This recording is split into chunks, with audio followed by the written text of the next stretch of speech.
fall while I stay awake. Lost brothers to the system and the gunplay. That's why every move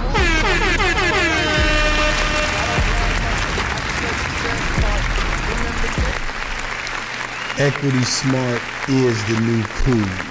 So we are diving into our real estate series, not real estate investing. And you got to go back and look at those shows. We're on the home ownership kick today. And my special guest today is Dave Zhou with Flagstar Bank. And he's going to talk about lending, what they do at Flagstar Bank, formerly Ohio Savings, but they have sort of a national footprint. They're not just in Ohio. He'll talk about the places and the locations, and he'll talk a little bit about his career and how long he's been originating loans. And he's one of the few good ones that get loans done. I do have to say that. I always like to put loan officers to the test. Anybody can take anybody with a 780 credit score and get them done. Question is, can you take a person with a 580 to 620 and get them done? And get them done properly and get them done quickly and efficiently. And that's what he does. He stays with the transactions through and through, and he's going to share some of the programs and some of the initiatives today. And welcome to the show. Say hello to our audience. Tell us a little bit about yourself and how long you've been doing the mortgage business. And I know you've helped a lot of homeowners, so let's hear it. Yeah, thank you, Julius. Thanks for having me. I've been originating since 2021, so a little bit over 5 years, coming up 6 years. I've been in banking for almost 20 years. I was in the branches before, so I was as a personal banker. Then, made the move right after COVID. It was a good opportunity, and it felt like a natural fit for me. I can help people and help them get into homes, and it worked out for everybody. But yeah, as far as Flagstar Bank, a lot of time people were like, who's Flagstar, right? Around here. They're like, I see them everywhere, but I don't know who they are. But yeah, originally AKA Ohio Savings, that's the brand recognition. But it got rebranded nationwide last, I think, 2024. We're in multiple states, so California, Michigan, New York, and etc. Florida too, right? Florida also, correct. Yeah, we lend nationwide. I think for a while we were the go-to bank for like Puerto Rico. We did a lot of lending in Puerto Rico. Now really? Yeah, wow. We did. I think it got cut back a little bit now, but for a while we were known as that lender that does Puerto Rico. But yeah, like Flagstar was originally a mortgage company back in the days. It was a wholesaler. Then it started merging. Then was with the merger with a New York Community Bank, which made it give us like a brick and mortar stores. Then as far as program wise, we have a plethora of different options, right? So we do the first time home buyer thing. We have a grant program that gives up to 3%. No area restriction. I think that you just got to be under 100% average median income. I think that this year it bumped up to maybe like 102, 103. As long as your income less than 102, 103, you can qualify for that 3% down payment assist from us, up to $7,500. And that can be used towards down payment and all the closing costs. And also have a low to moderate income program in the CRA areas. 100% financing, no PMI. Then on the other side, we have a lot of portfolio loans that fits like a professionals. So the professional loan is more like a similar to a doctor loan per se, but it's more like doctor loan plus, right? So it's not just medical professionals, it's not just doctors, also attorneys, like pilots, veterinarians, pharmacists. That helps those folks getting to their home with no down payment and no PMI. Once again, 100% financing. It's designed for those who are becoming affluent. Like for example, you just graduated med school, right? You want to upgrade your life. Your income has significantly increased, but you don't have $100,000 saved up for that 20% down on a $500,000 house. So this program allows you to get in there with no down payment. The idea is, You can upgrade right now instead of saving for a year or two while you keep paying rent. You can start building that equity, right? As we all know, the house price kind of goes up one ways. We keep hearing stuff in the news saying, "Oh, the market's gonna." Like, the market's not going down. Not at all. Like, I don't know where some of those guys are. Maybe in those super high value areas, like those markets, maybe you see a little decline. But around like California, something is tapering off a little bit. But Yeah. but let me back up and just rewind a minute, because you said you started in 2020. Yeah, good backup there. You started in 2020, and your knowledge and expertise and understanding transactions is like, he's a very in-depth person when it comes to the products and services. So you know it, and you know a lot about the business. I talked to a lot of loan officers, and we've dealt with a lot of loan officers over the years, and you are very knowledgeable.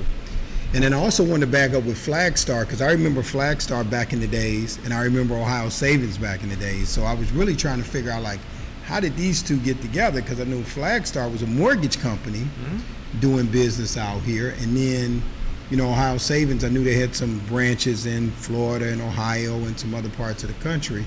And then it's that you said a New York Community Bank or something like that came in. Yeah. So how did the three marinate together? Because I'm still not clear on that. That's a little fuzzy. So New York Community Bank merged with Ohio Savings Bank. That was step one. Then they let this area keep its branding because it was recognized as Ohio Savings Bank. So in New York, it was New York Community Bank. Over here, it was Ohio Savings Bank. Right. Then Flagstar came into place, and then they merged again. So it's between Flagstar and New York Community Bank. So now all of a sudden they have all these different names, right? It's like, over here's this, over here's that, over there's different names. So they're like, we're just gonna rebrand under one name nationwide under Flagstar Bank. So that's how Flagstar came to be. Okay. That clarifies it. Okay. So tell us a little bit about, down payment assistance programs here. A lot of people say the down payment assistance programs are going away. Are there still down payment assistance in Northeast Ohio? Are they applicable in other areas? Absolutely. So typically you have like the city, municipal, they have their own down payment assist. Then you have the county level down payment assist. So as far as I know, like around here, Cuyahoga has its own down payment assist, right? But then City of Euclid has its own, Lakewood has its own, Cleveland Heights has its own, then Summit County has its own down payment assist program. City Akron, I think they're about to roll one out. I heard the mayor talk about it. They're like, maybe it was announced back in May, but I don't think it's being put in place yet. Then each individual lenders typically have something you can stack on top of it. So let me ask you a question, interrupt you real quick. So when you say Summit County, does that include areas like Twinsburg, or are you talking about Summit County, Akron, essentially? No, it's the whole Summit County. Wow. The entire Summit County has a down payment assist program. Now they do have an income restriction, right? And it has a purchase price restriction. Okay. So sometimes when you go to those really affluent neighborhoods, you kind of outprice yourself when trying to get the down payment assist. Mm-hmm. Essentially, the pot of money is limited, right? It's for people who are in need. Mm-hmm. So if somebody wants to go buy a house that's in Summit County that's like $500,000, you probably don't need any down payment assist program. Right. But yeah, like each municipal has its own, then we can layer that with the bank's incentive. Typically, the incentive from the banks are in the form of grant/gift, which does not clash with the down payment assist from the county or the city. Typically, which always, 9 out of 10, it is some form of second lien, like a second loan on a house to make it more affordable. So you don't have to borrow as much on the first loan from the bank. Some of them are forgivable, like if you stay there for 5 years. Some of them can be completely forgiven. Some of them might be half forgiven. Then some of them it just becomes a no interest loan payable upon transfer, or you sell the house, you no longer live there as a primary residence. Got it. Okay. Okay, so what are you seeing today in the trend? Are you seeing more, because we see a lot of conventional transactions. Are you seeing more FHA or conventional? Between the two, what are you seeing more of? So it depends on the loan officer you talk to. Some like a lot of loan officers are very niche. So there's Gotcha. a certain products they will focus on. So you talk to them, they tend to be like, oh yeah, I see a lot of this. Because you're focused on doctor's loans, right? That's all you see all day. Right. Like I dip my feet in like literally everything. I have a USDA going on right now, like Okay. VA, FHA, portfolio loans, non-QM loans. I do them all. I see more. I mean, the vast majority, not the vast majority. I would say the majority is the conventional product, because Gotcha. those are the most flexible ones where you can do multiple down payment assist, cover the down payment. FHA is a great product. I love doing FHAs because I can do a 580 FHA, which conventional does not allow me to do. However, FHA, you have to come out of pocket at 3.5% for the down payment. Exactly. I can't use the grant money to cover that. It's got to be your own money. So sometimes that can be a pain point for some buyers. But yeah, like other stuff, I deal with a good amount of investors. So, bank statement loan, that's the non-QM stuff where people have unconventional income. But there is a loan out there for everybody. Okay. You just gotta find it. There's an option out there. Financing is out there. Some are more difficult to do, but I always love a good challenge. You gotta learn it in order to understand how the product works. There's always weird, funny rules when it comes to these loans. Like one, that's another thing when it comes to people talking about FHA and conventional is people think FHA is so much harder to do. It's not, as long as you understand the parameters. Yeah, you know what you're doing. It's not a big deal. Yeah, like you're like, oh, I think the conventional apply to FHA. You give out a pre-approval, then somebody comes with a deal. You're like, oh, oops, no, it doesn't work.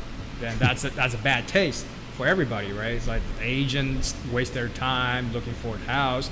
The buyer's super disappointed. Maybe they got putting 20 offers, all got beat out. They finally got an offer in. Then I have to tell them no. So we don't want to do that. Typically, for us loan officers, we should be underwriters on wheels, right? Okay. We should understand how underwriters think. We should not have to submit something and for the underwriter to tell me no. Like I need to understand underwriting guidelines. When I have nothing else to do, I read that underwriting guideline.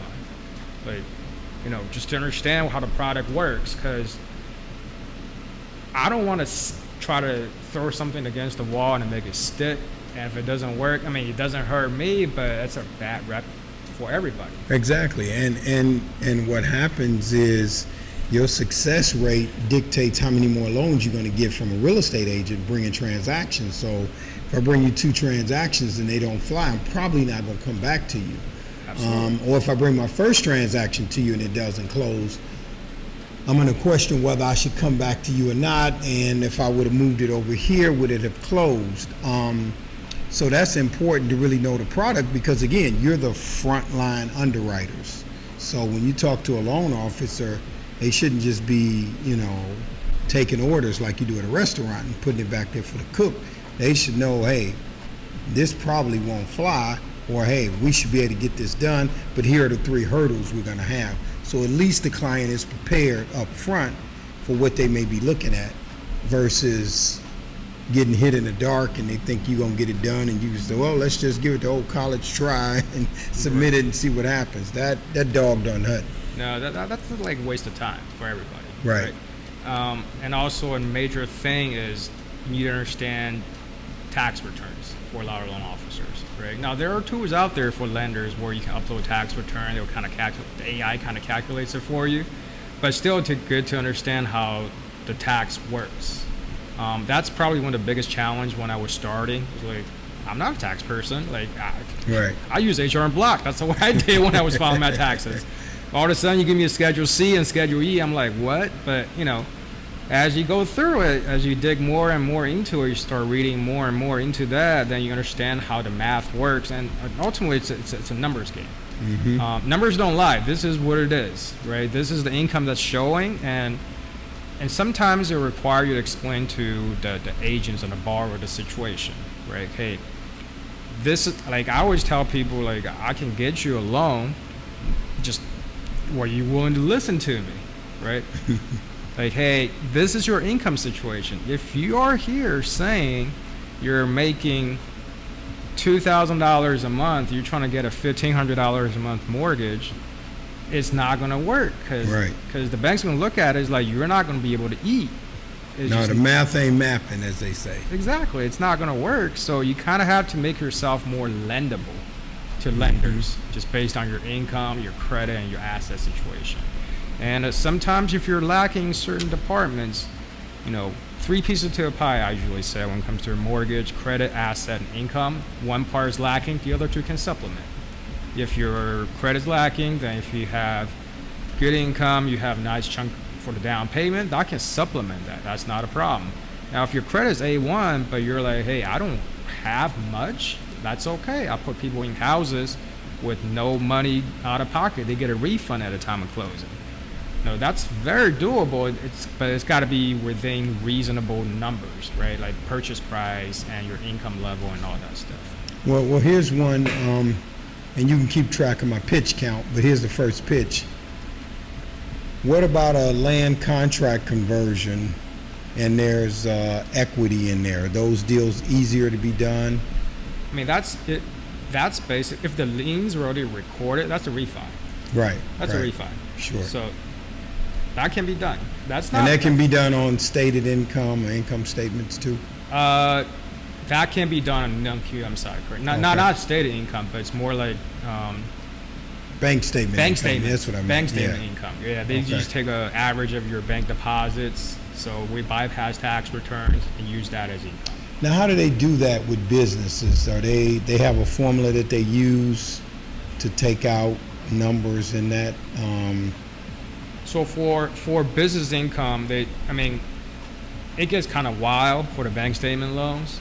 They're like because one of the big thing for lending is like cash is no, right? You talk to any lender, is like, yeah, don't deposit cash. Cash is bad. Yes. We can't trace it. We can't verify. It's a bad thing. Bank statement loan doesn't care about cash deposit. That's your income. Because you get cash for your business. It's reasonable. You can deposit it. That's your income. Now, the only time I would say for bank statement loan that gets kind of funny is when people take Cash App as a form of payment. And the problem with Cash App specifically is because the deposit goes in the Cash App, then it pulls into your bank account. So it looks like it came from you, like your name. So if it's a Zelle transfer, that's okay because it came from a person, business income. Right. But Cash App, it gets kind of funny. So a lot of times people was like, hey, I'm gonna take Cash App as a form of payment. You might have to go pull the statement for Cash App to verify who all that money come from. They don't care where it came from. They just want to know it didn't came from you, not you putting money in yourself. Then that's not income. Right. Yeah, because you're just putting capital back into the business. Right. And they want just business accounts or personal, or which one do they go by? Can be commingled, doesn't matter. Okay. Because now if you're like a C Corp, right, that's a little bit different. Like you can be like, oh yeah, I've run my C Corp stuff through my personal account. But typically the people who does the business account are the one that's like a S Corp, LLC, sole proprietorship. So those, a lot of times, funds get commingled between personal and the business. Yeah, absolutely. It happens because you're the sole owner. You own it 100%. Like what's mine is mine. What's the business is mine too. Everything's the same. So they allow the commingling of those accounts. You can submit multiple bank statements. It doesn't have to be one statement. You can do up to 3. Okay. And then, so you said with the C corporation, it's a little problematic. Yeah, the C Corp, because like it usually C Corp business deposit runs through C Corp. You don't typically run C Corp stuff through your own personal account. Right. It gets kind of, like you might getting some, I don't know, don't quote me on this, you might getting some tax issues if you start running like C Corp income through there, because S Corp is all yours. You just take the distribution by the end of the year. Sole proprietorship, LLC, you put on a what we call it? Schedule C. So that runs in your personal tax return. So those can be mixed up, but C Corp sometimes gets a little bit funny. You can still get a K1, but ideally if you have other partners in C Corp, or like if it's a partnership, then there are certain restrictions what can be considered as business income, what cannot be considered as business income. So when you go to C Corp, it gets kind of funny. Just gotta be careful. But S Corp, you just take a distribution by the end of the year as a K1. But if you say, hey, some of my stuff I take it on the side by LLC, sole proprietorship, it's really easy. But yeah, that's like the unconventional way to go, using your properties to leverage it and get some loans. That's one of the beautiful things about real estate is you're able to leverage it, right? Leveraging a real estate. And I've talked to so many investors who are like, I have all these houses, free and clear. I can't get any money out of it. Wow. Because my tax return doesn't show what the bank wants to see. So this is one way to get around it. Exactly. Now, what about trust? How do they come into play? So revocable trust is okay. So irrevocable is where you had a problem. Irrevocable gets kind of funny. Like living trust, revocable trust, pretty much the same. So because you can put stuff in, take money out, you have full control. It can't be changed. Irrevocable means you've given up ownership of your assets to the beneficiary. So what I see a lot of times would be somebody who's older, decide to put that house in the irrevocable trust, make their kids the beneficiary. Now I think down the road, I think there's a lot of tax benefit and also maybe long-term care. That's like one of the main thing for estate planning. We talked to a state lawyer. I think there's like a 5-year cool down. They had to get rid of all their assets in order to qualify for long-term care. So that's why people do that, because long-term care can get very expensive. Huge. Yeah, that's huge. I done a loan for this lady. Her mom's in long-term care. She did a loan on the house, just to pay the long-term care bill. I think she was telling us like $20,000 a month. It was insane. Wow. Yeah, so that money can be gone really quick, right? So to protect your asset, to pass down the wealth, that's an avenue a lot of time people take. However, once it goes into irrevocable, you say, I don't own that property anymore. If you no longer own it, then you have no authority to borrow against it. The people who has to okay it are the beneficiary. Yeah, but if you got one or two beneficiaries and you and I the beneficiaries and he owns the property, he's the trustee. If we sign off on the irrevocable trust allowing him to get a loan, that's okay. He could do it as long as we get the approval. That's okay, correct. Yeah. As long as the beneficiary okays it, because the beneficiary are the actual owner of the property. Exactly. Not the grantor who's initiated the trust. Absolutely. Okay. Yeah, I was just curious about that. And then obviously that beneficiary would have to document the income or whatever. They show the statements from the trust, right? Not necessarily the individuals. No, you don't necessarily need to use the trust income to qualify. You can use personal income to qualify. Okay. The trust thing is more like I'm granting you authority to lien against the house. Right. Okay. Right. So that's more of the trust thing, because not all trust generates its own income. Some do. Exactly. But a lot of them are just a holding company, sort of just holds my assets, right, to pass down to the next generation. So it's not actually generating wealth for me. So there's no income per se you can use. Okay.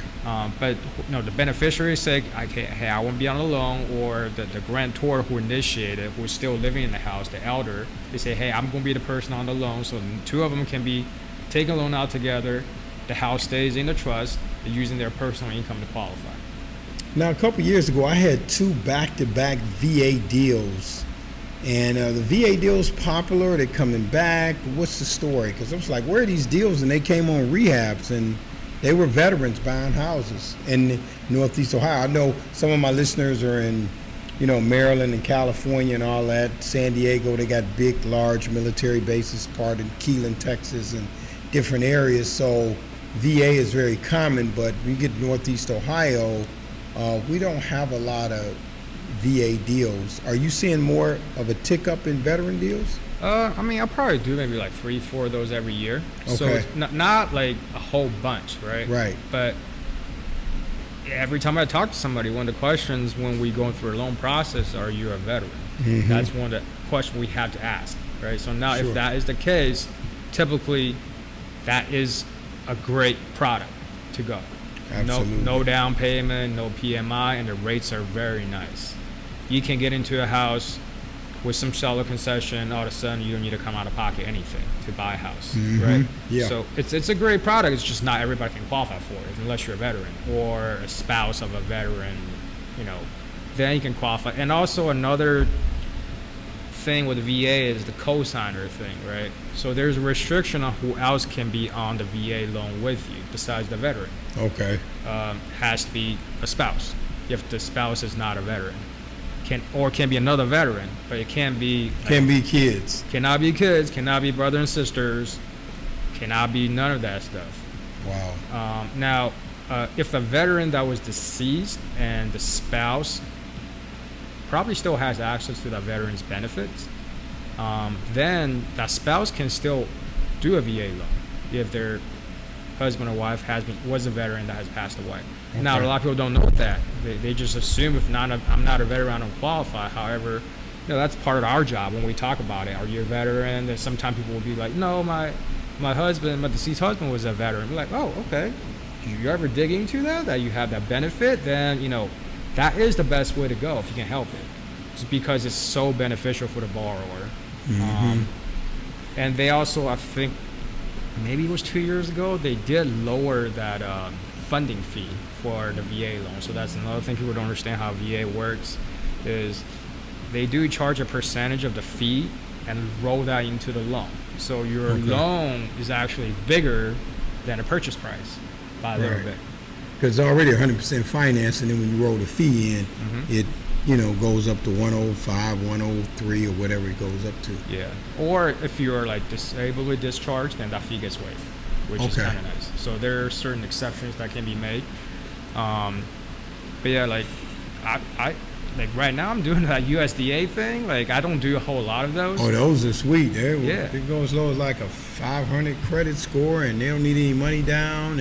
But it's got to be 5 acres or something like that. Doesn't? No. What's the story with that? So that has an income restriction, and it has a location restriction. So it has to be a rural area. The one I'm bumping into right now is in Aurora.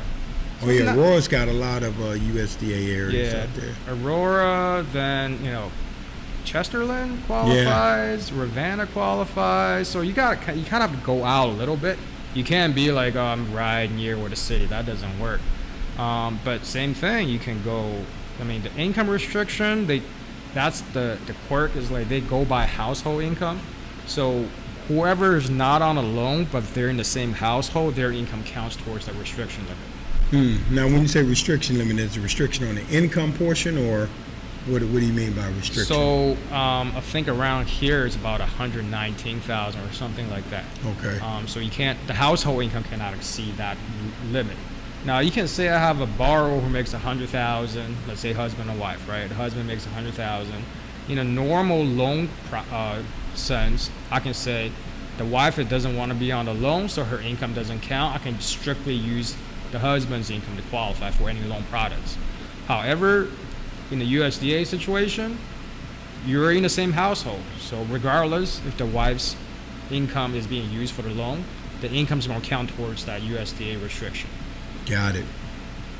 Yeah. But if you can qualify for it, it's a great deal. Same thing. It's just like a VA. The funding fee is lower. So why do you think people don't use that? Because they don't know, or they're not moving in rural areas? What do you think that's all about? I think people are just not aware. Yeah. They're just not aware that's the option down there. Because, technically Ravenna, that's not that far. No. It's not Chardon. It's a bit out there, but it's not that far. But you can get so much more bang for your buck out there. The price is insane. And you got to think about it. Eventually, as the population grows, right? People are gonna go start going out there. Like all cities, like you start in the cluster, and people start going to the suburbs. As the population grows, it gets better, and it could be a very desirable area. The first house I ever bought when I was like 20 years old, my mom helped me. That house was like in a farm, like across from a farm, like literally from the farm. Wow. And now that's like a very desirable area, like in East Coast area. Okay. I mean, the houses being around, they're being sold for like a brand new townhouse down the street from that house is like $1.2 million starting. Wow. It's not. What city was this around? Rockville, Okay. in Maryland. Okay. Oh yeah. I've heard of that. Yeah. Yeah, so before it was like that was like at the end of the metro, like the subway system Yeah, for yeah. DC. Before it's like I don't want to go out there; it's the end, right? But I was growing up there. Certain cities right now they're super desirable, like Frederick in Maryland area. Mm-hmm. Growing up, Frederick before it was like, oh, that's middle of nowhere. I don't You want to go talking to Frederick. Frederick or Well, yeah, you talking about Frederick, not Fredericksburg, Virginia, but No, Frederick. Yeah. Frederick, Maryland. That Okay. was one of those areas like I don't want to go out there. That's so far. But now it's like, oh my God, I want to move there because it's a desirable area. It's just Right. population grows. Right. People start needing more space, and more population cluster happens, and more business gets built out. Then it becomes like a suburbs. Per Yeah, se. yeah. That makes a lot of sense. Okay, yeah. There's some good observations. So we've talked a little bit about conventional, FHA, USDA. We talked a little bit about the statement loans. Let's talk a little bit about portfolio loans before we wrap up. Yeah, of course. Portfolio loans. There's the construction loans, right? Mm-hmm. That's for people trying to build a house. Now, typically, you buy a new construction, you can go to a large builder like Ryan Homes, Pulte, K-Homanian. They carry the financing, and you kind of just come in the end with a loan to buy the house off their hand. Sure. But sometimes people want to buy their lot and do a custom build. A lot of people want to do that. A lot of that's going on. Right. So now for those, you require a construction loan, which not every lender likes to touch because it's a little bit complex. Very few lenders touching that. Who's touching them? Yeah. Because a lot of people don't want to do construction loans anymore. Exactly. That's off the table since the market crash. Yeah. So construction loan typically is you have a draw period during the construction. So you basically get a line of credit, right? Then you determine how many draws you have with your builder. So typically every time you draw, there's a fee. Yep. Right. So you kind of want to. So if you have 5 draws versus 3 draws, then the buyer's paying more fees to take down that money, right? Exactly. So you kind of want to be like, if you don't have to draw all the time, let's not draw all the time to save you some money, right? But yeah, during that time period, as they draw, you're going to pay interest on the interest that's being accrued. Okay. At the end of the construction period, you term out. Now there is one question I get asked is like, what if the rate changes after a year, right? Am I locked in right here? Or am I? There is a flow down option. So Okay. right before you term out, we do assess, is the market rate cheaper? Okay. You do it one time. It can't be like, well, I did it, and then 2 days later it went down again. That's off the table. Okay. We assess it one time right before closing. It's coming down, then we'll give you the market rate to save you some money, right? But if it goes up, no, it's not going to affect you. No deal. All bets are off. Yeah. So before we wrap up, what's the one thing you want people to know about you and Flagstar Bank? We make deals happen over here. Like we close loans, right? So that's the most important thing. We close. We close right. on time. That's the most really important. Yeah. I mean, that's to all the realtors I work with. Closing on time is extremely important. Like we're not like when I came to this bank, I was like I can close a loan within 24 hours after it's clear to close. Like That's huge. what? Okay. That's huge because normally when you get a clear to close, which means that the lender finally approved you, they still got to get the package over to the title company. Yep. And that normally takes, I need 48 hours or 72 hours or something to get the package over. Yep. And you got to push it back out. So that's significant. Yeah, and we can do short closes. It's not just always, you got to give me 30 days for this, 45 days for that. If it's a deal, it's a deal. We'll make it happen, right? If everybody's on board. The processing team is great on my end. So we're communicating very well. Hey, this one takes priority. Work on this right now for me. Yeah. I got to get this one done. Okay, I got you. So we push that one through, right? Purchases are treated like gold over here. We do not want to miss that closing day, like by all means necessary. Now, certain situations we have problem with appraisal, with title. Those are not within our control, or the borrower just not responding. And believe me or not, I will hound the borrower. If hey, you're not responding to me, and Yeah, to make sure that they stay on track, because that's the lifeblood of our business. You know, I don't know what the percentage are, but there are very high percentage of loans that do not close on the dates in the contract. You know, almost, I'm just looking within my office, I would say 8 out of 10 deals don't close on the date, or maybe 9 out of 10 deals. They need a day or a week or extension for something. And some of that's not on the lender. Some of it's on title, some of it's on the seller, people traveling, buyer not getting documentation in, but you're closing on time. That's what everybody wants to hear. That's major. I think I saw a research the other day that was saying, like, has something to do with if you don't close on time, then all of a sudden there's a much higher chance of falling out. They're like percentage-wise. Oh yeah, I can believe that. Yeah, I can believe that. I can see that. The deals typically, if closes within 30 days, much lower chance of falling out. Now, if the ones that start exceeding 30 days, then there's a much higher chance of falling out. So for the, in the eye of a seller and the agents, right, you want to make sure everything goes through on time, just for everybody's sake. And we're here to help. You know, I communicate with the buyers. I communicate with the agents, you know, whether it's the seller's agent or the buyer's agent. I just keep everybody in the loop. Right. That's what it's all about. Yeah, communication is important. Like, if something is funny's happening, like, I will let you know so we're on the same page. So we're not going to hit you in the blind side like 2 days before closing. Hey, now we have a problem. That's like the agent's worst nightmare. Yeah, and then now we need these documents that we should ask for, you know, when we took application, but now or when it came out of underwriting, but now we need this to get it clear to close. That drives everybody crazy. I know it drives me nuts. I agree. Yeah. Yep. Okay, well, thank you for joining another podcast. Thank you, David, for coming on. And Flagstar Bank, support them. We support them at Dream Team Realty. We support them in our magazine, House Notes magazine, and look forward to seeing David coming up on House Notes TV. He's going to be featured there, and he's doing a great job of closing transactions for the team at Dream Team. He's doing wonderful work, so keep Flagstar in mind. Wherever you are located, I'm sure there's another great loan officer like David in that particular city or state. Once again, this is Equity Smart is the new cool, and not having a good loan officer is not cool. Not closing your deal on time is not cool. So make sure you stay cool in this hot weather and deal with a major player and somebody that knows the business, knows the product, can help you get paid, can help you get your home, can help you as an investor, help you as a builder to close that deal. I'm Julius Cartwright. Before we sign off, subscribe to our podcast and stay tuned for more episodes. Great information we're going to be bringing you around home ownership. Thank you. Godspeed. Days we was walking out of Forest Park, still connected to the block even after dark, cause the trenches left permanent scars on my heart. I prayed for these moments while sleeping on floors. Now I'm opening doors they said impossible before. From the cell blocks to sold out tours, I kept believing even when life felt at war.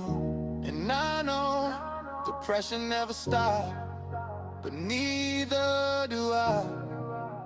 Champions survive everything. Final day. Born champion, watch me rise higher. Turn all the pain and struggle into fire. Now the fans scream loud when they hear us. Came from nothing, now the whole world near us.